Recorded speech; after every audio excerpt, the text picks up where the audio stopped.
Hello दोस्तों, तो कैसे हैं आप सब। स्वागत है आप सभी का आपके अपने चैनल शिक्षा अकेडमी पर। तो आज के वीडियो में हम क्लास 10 मैथ के बहुत ही महत्वपूर्ण वीवीआई क्वेश्चन को हल करेंगे, जो कि आपके बोर्ड एग्जाम 2024 में 100% आएगा। 100% पक्का यहाँ से क्वेश्चन आपका आएगा ही आएगा। तो चलिए आज के इस वीडियो को करते हैं स्टार्ट। वीडियो पसंद आए तो वीडियो को लाइक, शेयर और चैनल को सब्सक्राइब जरूर से कर लें। तो पहला प्रश्न है, यदि किसी शंकु के वक्र पृष्ठ का क्षेत्रफल 77 पाई वर्ग सेंटीमीटर है तथा उसका आधार का व्यास 14 सेंटीमीटर हो, तब उस शंकु की ऊंचाई ज्ञात कीजिए। जो कि मोस्ट इंपोर्टेंट क्वेश्चन है फ्रेंड्स, और शंकु से लगभग हर साल क्वेश्चन पूछा जा रहा है फ्रेंड्स। तो ये आपके बोर्ड एग्जाम 2024 के लिए सबसे ज्यादा महत्वपूर्ण है, क्योंकि ये 2019-20 में ऑलरेडी पूछा गया है। तो आइए इसे हल करते हैं। तो हमें कहा गया है शंकु के वक्र पृष्ठ का क्षेत्रफल 77 पाई वर्ग सेंटीमीटर है तथा उसका आधार का व्यास 14 सेंटीमीटर हो, तब उस शंकु की ऊंचाई ज्ञात कीजिए। तो आइए फ्रेंड्स हम लोग उस शंकु की ऊंचाई ज्ञात करते हैं। तो हम यहाँ पे जो जो दिया गया है उसे लिख लेंगे। हल दिया है तो हमें क्या क्या दिया गया है, शंकु के वक्र पृष्ठ का क्षेत्रफल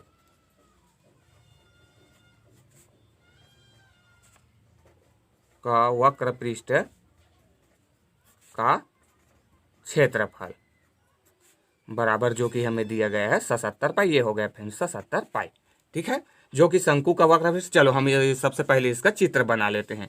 तो ये हो गए शंकु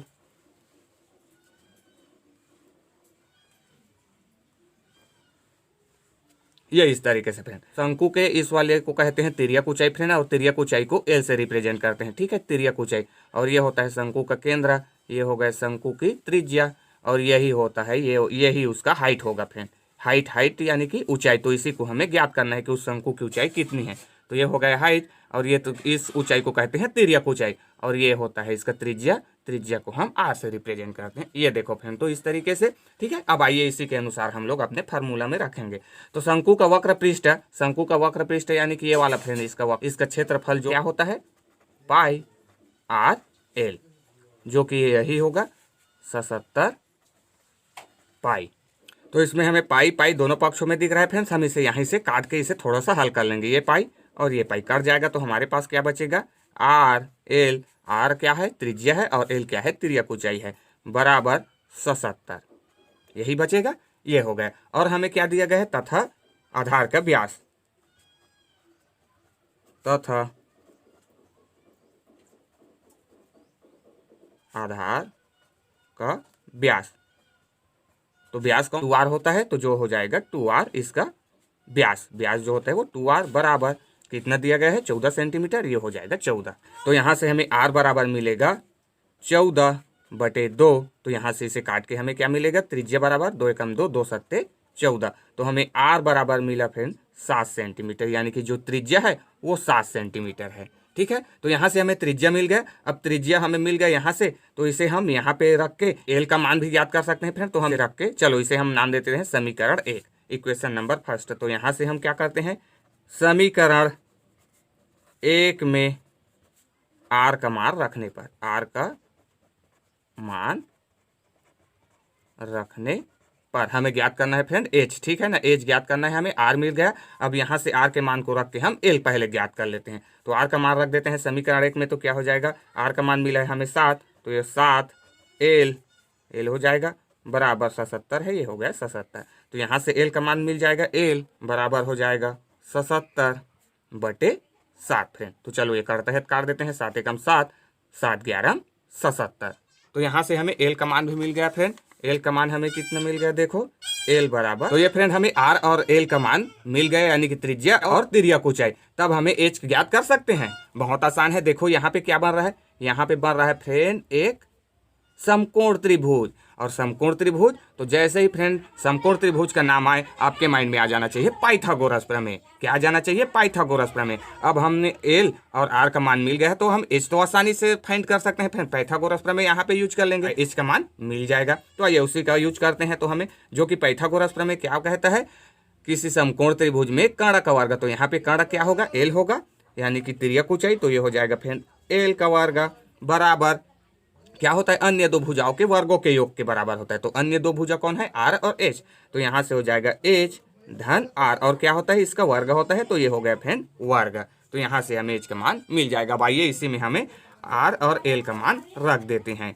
तो एल का मान हमें कितना मिला है, एल का मान हमें मिला है 11, तो ये हो जाएगा 11 का स्क्वायर बराबर एच इसी को तो हमें फाइंड करना है, एच को एच ही रहने दो, एच स्क्वायर धन आर का मान हमें कितना मिला है, आर मिला है 7, तो ये हो जाएगा फ्रेंड्स 7 का स्क्वायर। अब आइए इसी को हल कर लेते हैं, फिर हमें अपना ऊंचाई मिल जाएगा।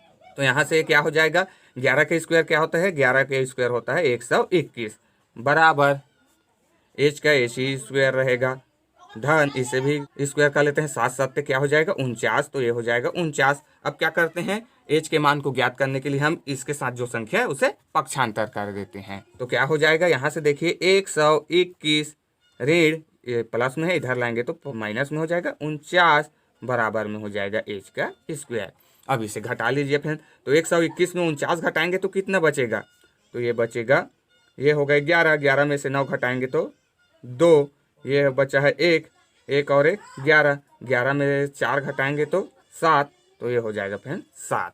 तो यहाँ से 72 बचेगा फ्रेंड, बराबर में है एच स्क्वायर, ये हो गया एच स्क्वायर। एच के स्क्वायर को हटाएंगे तो ये दूसरे पक्ष में आके कड़ी में हो जाता है, तो 72 ये कड़ी में हो जाएगा बराबर में एच। यही मिला फ्रेंड हमें हाइट कड़ी 72। अगर ये कड़ी से बाहर निकलता है तो निकाल भी सकते हैं, तो कितना निकल जाएगा, तो ये निकल जाएगा फिर 6 छक्का 36 और 36 दूनी 72। इसे हम तोड़ सकते हैं, कैसे तोड़ सकते हैं, ये देखिए 6 गुड़ा 6 गुड़ा 2, 72 को 6 छक्का 36, 36 दूनी 72 बराबर में हो जाएगा एच, ये हो जाएगा फ्रेंड एच। ठीक है, तो क्या होता है, कड़ी से बाहर कोई संख्या कैसे निकलती है, जब उसका पेयर बनता है। तो यहाँ से 6 गुड़ा 6, 6 का पेयर बन रहा है तो एक 6 कड़ी के बाहर आ जाएगा, और 2 का पेयर नहीं बन रहा है तो 2 कड़ी में ही रहेगा, 6 कड़ी 2 बराबर हो जाएगा एच। और यही हमारा क्या है फ्रेंड, यही हमारा आंसर होगा, 6 कड़ी 2 सेंटीमीटर होगा फ्रेंड, सेंटीमीटर। तो शंकु का ऊंचाई हमें कितना मिला, 6 कड़ी 2 सेंटीमीटर फ्रेंड, जो कि बहुत आसान है और मोस्ट इंपॉर्टेंट क्वेश्चन है फ्रेंड। ठीक है, तो इस तरीके से आप कई क्वेश्चन को हल कर सकते हैं। आइए अब नेक्स्ट क्वेश्चन देखते हैं। दूसरा प्रश्न है, श्रेणी 9 धन 12 धन 15 धन 18 धन डेश डेश डेश के 16 पदों का योगफल ज्ञात कीजिए, जो कि मोस्ट इंपॉर्टेंट क्वेश्चन है फ्रेंड। अर्थात हमें 9 धन 12 धन 15 धन 18 और इसी प्रकार 16 पदों का योगफल क्या होगा, ये हमें ज्ञात करना है फ्रेंड, जो कि आपके बोर्ड एग्जाम के लिए मोस्ट इंपॉर्टेंट क्वेश्चन है। और अब आप ऐसे श्रेणियों को आसानी से जोड़ेंगे फ्रेंड, कोई भी श्रेणी दे दिए जाए, जैसे कि 2 धन 4 धन 6 धन 8 डेश डेश डेश का 20 पद, 20 पदों का योगफल, 30 पदों का योगफल, जो श्रेणी होगा उस श्रेणी के योगफलों को आप लोग आसानी से ज्ञात कर सकते हैं फ्रेंड। तो आइए ज्ञात करते हैं कि अर्थात इस श्रेणी के 9 धन 12 को जोड़े, धन 15 को जोड़े, धन 18 और इसी प्रकार जोड़ते जोड़ते 16 पदों को जोड़े तो क्या मिलेगा हमें। तो ये भी मोस्ट इंपॉर्टेंट क्वेश्चन है और वेरी इजी और इंटरेस्टिंग क्वेश्चन है फ्रेंड। ऐसे ऐसे क्वेश्चनों को तो अब आप लोग छापेंगे। ठीक है, कोई भी श्रेणी दे दिए जाए आपको, आप ऐसे क्वेश्चनों को आसानी से हल कर सकते हैं और मजे के साथ। तो हमें यहाँ पे जो जो दिया है फ्रेंड, तो उसे भी हमें लिख लेना है। हल दिया है, हमें जो जो दिया है, और समांतर श्रेणी में क्या क्या देखने को मिलता है हम लिख लेते हैं। तो इसमें समांतर श्रेणी में पहला पद क्या है, तो इसी को हम लिख लेंगे प्रथम पद, प्रथम पद, जिसे हम लोग ए से डिनोट करते हैं, तो ए बराबर हो जाएगा 9। फिर क्या होता है, इन सभी में अंतर कितना है उसे कहते हैं सर्वांतर, तो ये हो जाएगा सर्वांतर, सर्वांतर यानी कि डिफरेंस, डिफरेंस डी से रिप्रेजेंट करेंगे। तो डी बराबर क्या होता है, डिफरेंस निकालने के लिए हम क्या करते हैं, इस दूसरे में पहले को घटा देते हैं या इस तीसरे में दूसरे को घटा देते हैं, यानी कि उल्टा क्रम में। तो हम चलो दूसरे में पहले को घटा देते हैं, तो क्या हो जाएगा 12 ऋण का 9। तो यहाँ से हमें डी यानी डिफरेंस बराबर में कितना मिलेगा, देखिए 12 में से 9 घटाएंगे तो 3 होगा, तो 3 का डिफरेंस है फ्रेंड। 9 3 12, 12 3 15, 15 3 18, 3 का डिफरेंस है, 3 का अंतर है। ठीक है, सभी में 3 का अंतर है। तो यहाँ से ये हमें मिल गया। और क्या, कितने पदों का योगफल का ज्ञात करना है, तो 16 पदों का। तो ये हमारा हो जाएगा n बराबर 16। पदों की संख्या को हम n से दर्शाते हैं फ्रेंड। चलो यहाँ पे लिख देते हैं पदों की संख्या, पदों की संख्या हमें दी है n, यानी कि 16 पदों को हमें जोड़ना है। तो ये हो गया फ्रेंड, हमें यहाँ से प्रथम पद मिल गया सर्वांतर और पदों की संख्या। तब हमें इस 16 पदों का योग कितना होगा वो हमें बताना है। तो समांतर श्रेणी के n पदों का योगफल क्या होता है, समांतर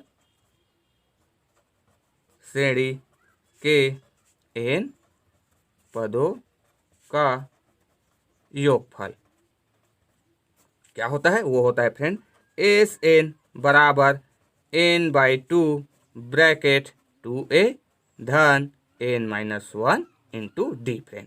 ये इस तरीके से, ठीक है। अगर आपको सूत्र में दिक्कत है, इस सूत्र को याद रखने के लिए अगर आपको समांतर श्रेणी के nवें पद का सूत्र याद है तब आप इस सूत्र को भी याद रख सकते हैं फ्रेंड। क्या होता है समांतर श्रेणी का nवां पद? तो वो होता है फ्रेंड an बराबर a plus n-1 into D होता है फ्रेंड, ठीक है ना। अगर आपको ये याद है तो ये भी आपसे बन जाएगा फ्रेंड। देखो इसी से बनेगा। क्या करना है आपको? इन पदों का योगफल बनाना है, तो उसके लिए आपको क्या करना है? बस फ्रेंड इसी सूत्र में शुरुआत में n/2 लिख लीजिए, n/2 और इस a के साथ 2 का गुणा करा लीजिए फ्रेंड। इसी में 2a हो जाएगा धन n-1 इंटू डी, ठीक है। और इसे ब्रैकेट में बंद कर दीजिए, ये हो गया।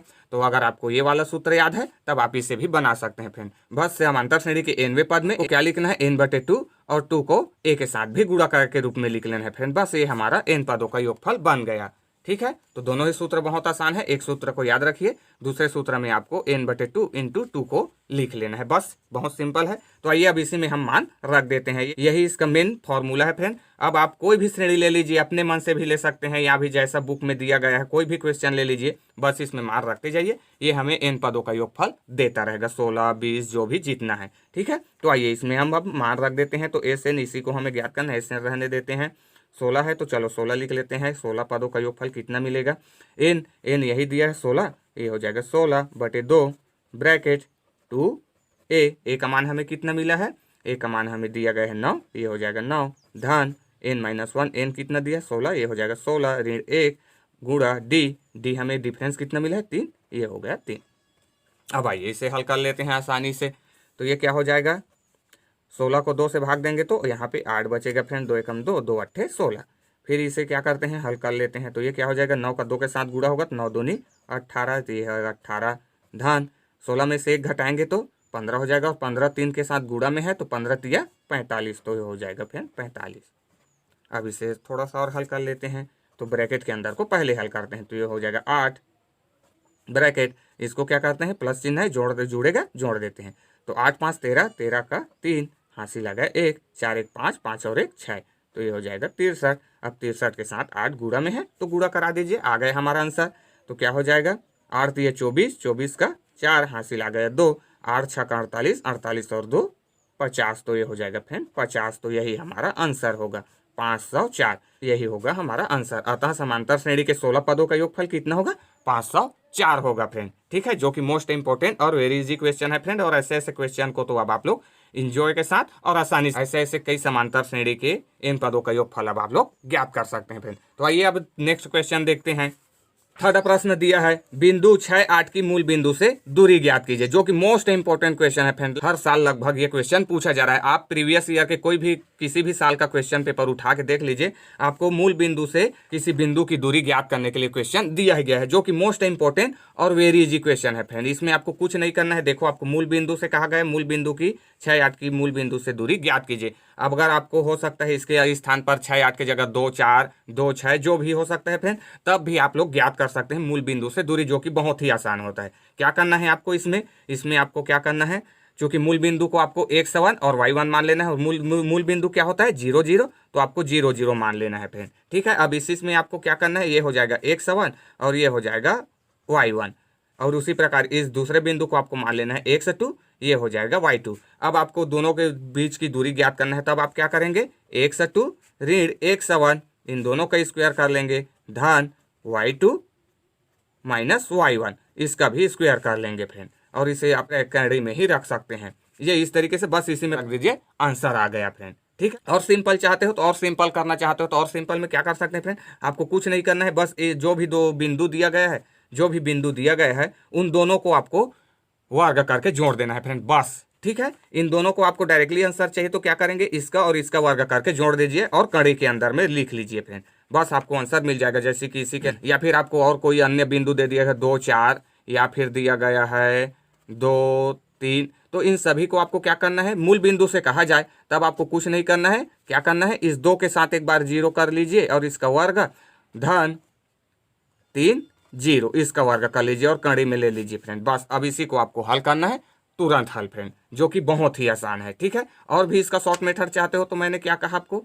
आप बस इन दोनों संख्या को लीजिए और वर्ग करके कड़ी में हल कीजिए फ्रेंड, तुरंत आपको हल मिलेगा, ठीक है। फिर भी अगर कोई दिक्कत हो तो कमेंट करके बताएं, मैं इसका आंसर नहीं बता रहा हूँ, इसको आपको करना है, ठीक है, जो कि वेरी इजी क्वेश्चन है। कई तरीके से आप इसे बना सकते हैं फ्रेंड्स, ठीक है। तो आपको इस तरीके से करना है। 2-3 मेथड हो गए, देखो कितना सिंपल है। ऐसे ही आंसर, जैसे कि 2-3 दे दिया जाए, तब इसके मूल बिंदु से दूरी क्या होगी, तब आपको क्या करना है, 2 का स्क्वायर करना है। 2 दूनी 4, 3 तिया 9, बस फ्रेंड जोड़ दीजिए और कड़ी में ले लीजिए। तो 2 दूनी 4 और 3 तिया 9, 9 4 13, कड़ी का 13, ये क्या होगा, उसका बिंदुओं के बीच की दूरी होगी। इसका भी क्या हो जाएगा, 6 छक्का 36 और 8 छक्का 48, दोनों को जोड़ दीजिए फ्रेंड और कड़ी के अंदर में ले लीजिए, वही इसका आंसर है, ठीक है। तो इस तरीके से, या फिर आप x2y x1 लिखना चाहते हैं तो ऐसे भी लिख सकते हैं, ऐसा भी लिखना चाहते हैं डायरेक्टली, ऐसा भी लिख सकते हैं। कई तरीके हैं फ्रेंड्स, बस हमारा आंसर सही होना चाहिए, बस। कई विधि हैं, बस उन्हीं तरीकों को तो हमें ढूंढना है। तो फ्रेंड्स इंजॉय के साथ इन क्वेश्चनों को हल कीजिए। सो आज के वीडियो में बस इतना ही। अगर वीडियो आपको अच्छा लगा तो वीडियो को लाइक करें, शेयर करें, और आपकी बोर्ड एग्जाम की तैयारी अच्छे से चल रही है तो आप इस चैनल को सब्सक्राइब भी कर सकते हैं friend. Thanks for watching this video.